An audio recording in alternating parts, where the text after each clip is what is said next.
नमस्कार, सत्यहिंदी.com पर आपका स्वागत। मैं हूं शैलेश। भारत के पड़ोसी बांग्लादेश में हंगामा हो रखा है। वहां भारत विरोधी आंदोलन तेज होता जा रहा है और 18 दिसंबर को वहां के छात्र आंदोलन के एक नेता शरीफ उस्मान हादी की मौत के बाद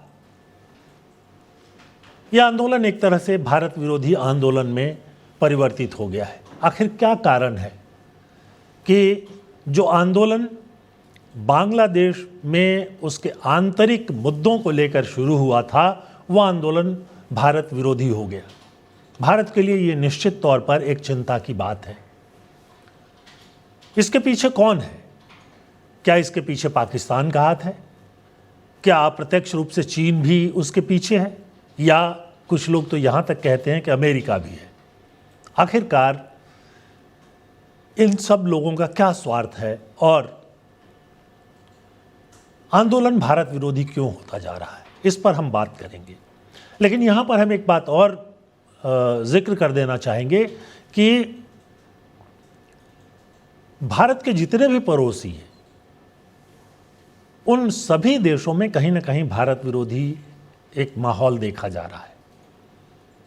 अभी कुछ महीनों पहले बांग्लादेश में तख्तापलट को देखा हमने।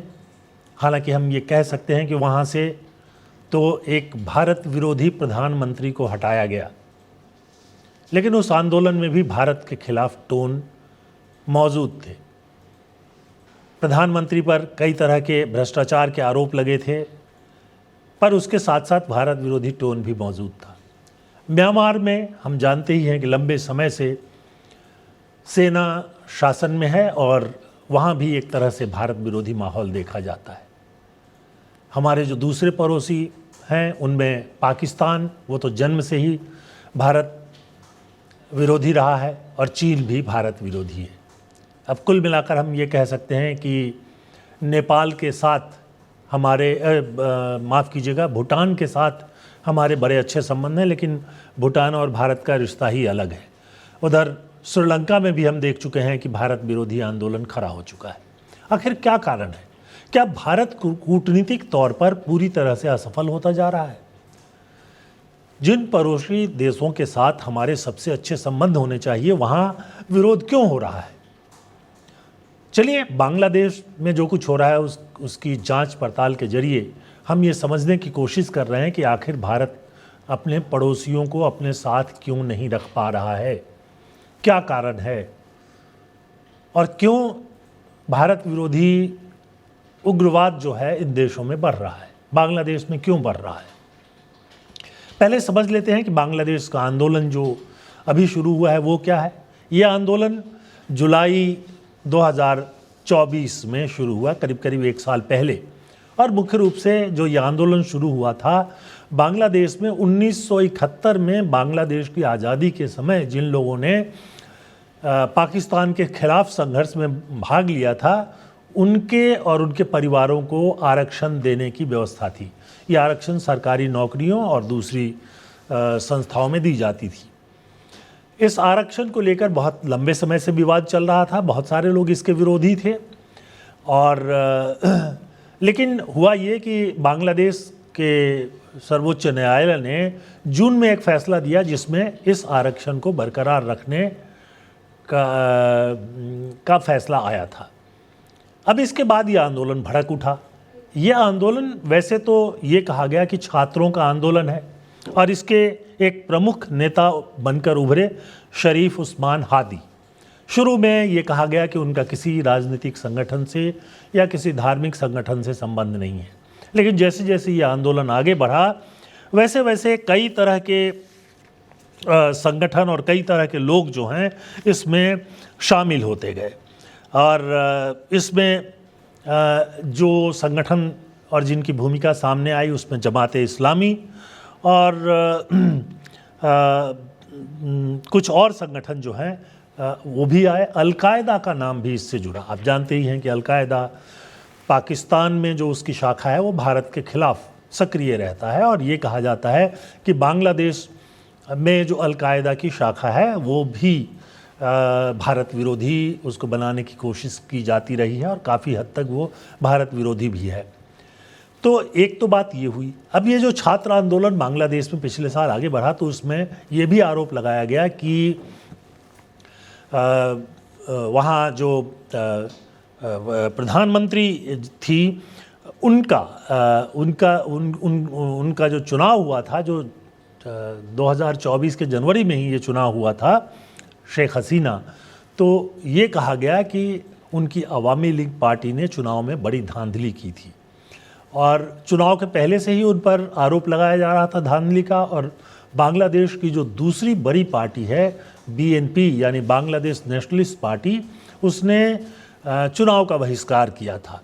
10 वर्ष करीब 10 वर्ष पहले तक बांग्लादेश नेशनलिस्ट पार्टी सत्ता में भी थी और उसकी नेता खालिदा जिया जो हैं वो प्रधानमंत्री थी। खालिदा जिया इस समय बीमार हैं, अस्पताल में हैं, उनका इलाज चल रहा है। बीएनपी अभी इन सारे मुद्दों पर खामोश है। अवामी लीग वहाँ सक्रिय है, लेकिन आपको पता है कि अगस्त में जुलाई में जब ये आंदोलन शुरू हुआ उसके बाद शेख हसीना को बांग्लादेश छोड़ना पड़ा और उसके बाद उन्होंने भारत में शरण ली है।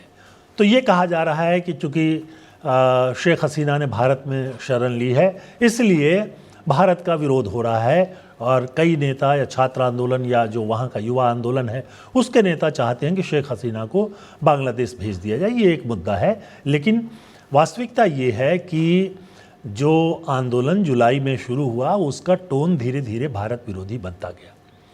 आखिर बांग्लादेश के लोग बांग्लादेश में भारत का विरोध क्यों होता है ये पूरी दुनिया जानती है। बांग्लादेश के लोग जानते हैं कि 1971 में अगर भारतीय सेना ने बांग्लादेश पर हमला नहीं किया होता और पाकिस्तानी सेना का मुकाबला नहीं किया होता तो किसी भी तरह से बांग्लादेश बनाना शायद संभव नहीं था। मुजीबुर रहमान उस समय विदेश में थे, जो बाद में लौट करके प्रधानमंत्री बने और बांग्लादेश जो पाकिस्तानी सेना थी करीब 93,000, उन्होंने भारतीय सेना के सामने आत्मसमर्पण किया। कहा जाता है कि ये दुनिया भर में सबसे बड़ा आत्मसमर्पण था। तो जहाँ इतना बड़ा आत्मसमर्पण हुआ, जहाँ भारत की सेना ने बलिदान दिया, ये भी कहते हैं कि बांग्लादेश मुक्ति वाहिनी जो थी उसको भारत में प्रशिक्षण मिला, 1 करोड़ से ज़्यादा बांग्लादेशी शरणार्थियों को भारत ने शरण दिया। उसके बाद भी बांग्लादेश में भारत के विरोध का टोन क्यों देखा जाता है। और अगर आप देखें तो एक बात बहुत साफ तौर पर सामने आती है कि भारतीय राजनीति और कुछ पार्टियां, कुछ लोग इसके लिए कम जिम्मेदार नहीं हैं। आप देखें लंबे समय से असम में तो एक आंदोलन चल ही रहा था कि बांग्लादेशी आ गए हैं उनको बाहर करो। हालांकि बहुत गिने चुने बांग्लादेशियों की पहचान हो पाई है और ये भी बहुत साफ तौर पर बात सामने आ गई कि जिस समय भारत आज़ाद नहीं हुआ था यानी 1947 से पहले जब बंगाल का विभाजन नहीं हुआ था और दोनों ही बंगाल भारत का हिस्सा थे, उस समय ज़रूर कुछ लोग असम में गए थे, लेकिन उसके बाद से जो आंदोलन शुरू हुआ तो वो अभी भी किसी न किसी रूप में जारी है। आप देखेंगे कि बीजेपी के कई नेता अक्सर बांग्लादेशी घुसपैठियों की बात करते रहते हैं। हालांकि बांग्लादेश के जो पहले की सरकार थी, शेख हसीना की सरकार थी, उसके मंत्री ने साफ कहा था कि अगर बांग्लादेशी भारत में हैं तो आप उन्हें वापस कर दें, हम लेने के लिए तैयार हैं। लेकिन ये वापस तो किया नहीं जाता। अभी भी आप देखिए कि बांग्लादेशी घुसपैठियों की बात कितनी की जा रही है। एसआईआर में लगातार ये बात होती है कि बांग्लादेशी घुसपैठिए पकड़े जाएंगे और ये होगा, कहीं पकड़ा नहीं जा रहा है। बंगाल का प्रारंभिक की जो रिपोर्ट है वो आ चुकी है, बिहार की पूरी रिपोर्ट आ चुकी है, लेकिन ये बांग्लादेशी मिलने का कोई सबूत नहीं मिला है। लेकिन बीजेपी शासित राज्यों के मुख्यमंत्री से लेकर मंत्री तक और कई नेता इस जुमले को बार बार दोहराते हैं कि बांग्लादेशी यहाँ आ गए हैं, उनको निकालना चाहिए। और सबसे ज़्यादा बंगाल में उनके होने की बात की जाती थी। तो अब जो तथ्य जो सामने आए हैं उससे पता चलता है कि बांग्लादेशी मुसलमान तो वहाँ मिले नहीं, लेकिन वहाँ से आए हुए मतुआ जाति जो हिंदू जाति है उसके लोग काफ़ी संख्या में मिले, उनका नाम भी कटा है। मतुआ आबादी वाले इलाके में बहुत सारे 7% से ज़्यादा लोगों का नाम वोटर लिस्ट से काटा गया है। तो और मुस्लिम इलाकों में यह संख्या कम है। तो ये बात भले ही साबित नहीं हो सकती हो, लेकिन इस बात को बार बार दोहराया जाता है। और जाहिर सी बात है कि सोशल मीडिया के इस ज़माने में जो बातें भारत में कही जाती हैं वो बांग्लादेश तक भी पहुंचती हैं और बांग्लादेश में भी उसका असर होता है। हम नहीं कहते कि यही एक कारण है, लेकिन एक कारण ये भी है। उसी तरह से रोहिंग्या को लेकर बात की जाती है। अब ये जो रोहिंग्या आए हैं उनमें से बहुत सारे बांग्ला भाषी हैं, लेकिन वो बांग्लादेश से भारत नहीं आए हैं। बहुत साल पहले भारत की या बांग्लादेश की आज़ादी से पहले वो बांग्लादेश छोड़ करके और म्यांमार चले गए थे। वहाँ से होते हुए जब म्यांमार में बौद्धों के साथ उनका संघर्ष हुआ तो उनमें से काफ़ी जो हैं भारत आ गए। भारत में शरणार्थी की तरह उनको रखा गया है। इस पे वो कोई चोरी छिपे नहीं रह रहे हैं, वो दिल्ली से लेकर जहाँ भी रह रहे हैं वो सामने है सबके। अगर उनको वापस करना है तो भारत सरकार कर सकती है, लेकिन ये भी नहीं किया जा रहा, लेकिन ये बातें होती रहती हैं।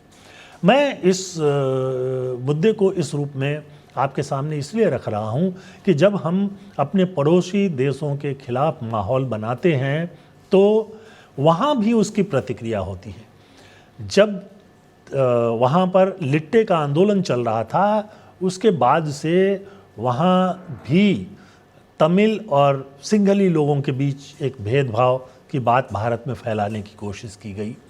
उसका नतीजा हमने देखा कि धीरे धीरे चल करके जो लिट्टे का आंदोलन, लिट्टे के नेता वो तो सारे ख़त्म हो गए, लेकिन सिंघली लोगों के मन में एक भारत विरोधी बात भी कहीं न कहीं घर कर गई, जो हमने पिछले उनके आंदोलन के समय देखा। यही बात नेपाल के बारे में भी है। नेपाल में भी भारतीयों को लेकर के, नेपालियों को लेकर के कई तरह की बातें यहाँ चलती रहती हैं और सोशल मीडिया से आजकल वो सब चीज़ें वहाँ जा रही हैं। भारत सरकार को कूटनीतिक तौर पर जो करना चाहिए, इतने बड़े बड़े बदलाव, सत्ताएं गिर जाती हैं हमारे पड़ोस में, नेपाल में, बांग्लादेश में और म्यांमार में या श्रीलंका में, और भारत सरकार को पता भी नहीं होता है। इसका सीधा मतलब है कि पिछले कुछ वर्षों में भारत की जो कूटनीति है वो कहीं ना कहीं से असफल हुई है। इसके एक कूटनीतिक स्थिति ये थी जब भारत ने पाकिस्तान को तोड़ करके बांग्लादेश को बनवा दिया। उस समय इंदिरा गांधी प्रधानमंत्री थी। 1971 का युद्ध अभी भी जो ज़्यादा उम्र के लोग हैं उनको याद है, जो जिनकी उम्र ज़्यादा नहीं है वो भी इस बात को याद करते हैं। हर साल हम भारतीय सेना के विजय दिवस को भी याद करते हैं। ये एक ऐतिहासिक जीत थी हमारी, जहां 93,000 फौजियों ने अपने हथियार भारतीय सेना के सामने डाल दिए थे, लेकिन उसी माहौल को हम बनाकर नहीं रख पाए। 71 के बाद भी कहीं ना कहीं से भारत विरोधी और जो वहाँ आंदोलन हुआ था उसके विरोध में मामले बनने लगे थे। 1975 में 15 अगस्त के दिन बांग्लादेश के प्रधानमंत्री और बांग्लादेश के निर्माता मुजीबुर रहमान की हत्या कर दी गई, उनके पूरे परिवार की हत्या कर दी गई। भारत को तब भी नहीं पता चला और सेना का एक गुट इसमें सामने आया। उनमें से कुछ भाग गए देश छोड़ करके और कुछ को वहाँ सज़ा भी दी गई और बाद में ज़ियाउर रहमान जो है वो वहाँ के सैनिक तानाशाह बने, फिर चुनाव हुए वगैरह वगैरह। मैं उस ज़्यादा विस्तार में नहीं जाना चाहता, लेकिन कहीं ना कहीं से हमारा जो खुफिया तंत्र है वो विदेशों में कमज़ोर हो रहा है और हम हमारे जो हित हैं उसकी रक्षा नहीं कर पाते। अब शेख हसीना के बारे में ये साफ था कि उनकी सहानुभूति भारत के साथ है, तो वहाँ सत्ता पलट हो जाए और हमें पता नहीं चले तो बहुत ही आश्चर्यजनक बात है। ऐसे ही म्यांमार में हुआ था। तो ये बातें साफ करती हैं कि भारत की वर्तमान सरकार चाहे जितनी लंबी बात करे, वो कूटनीतिक मोर्चे पर, कम से कम पड़ोसियों के साथ कूटनीतिक मोर्चे पर असफल हो रही है और उसके साथ साथ ये भी है कि जो पार्टियां भारत में अपनी राजनीति चमकाने के लिए पड़ोसी देशों के बारे में अनावश्यक आरोप लगाने वाले बयान देती रहती हैं, उनका भी असर होता है और उनको भी इस पर ध्यान रखना चाहिए।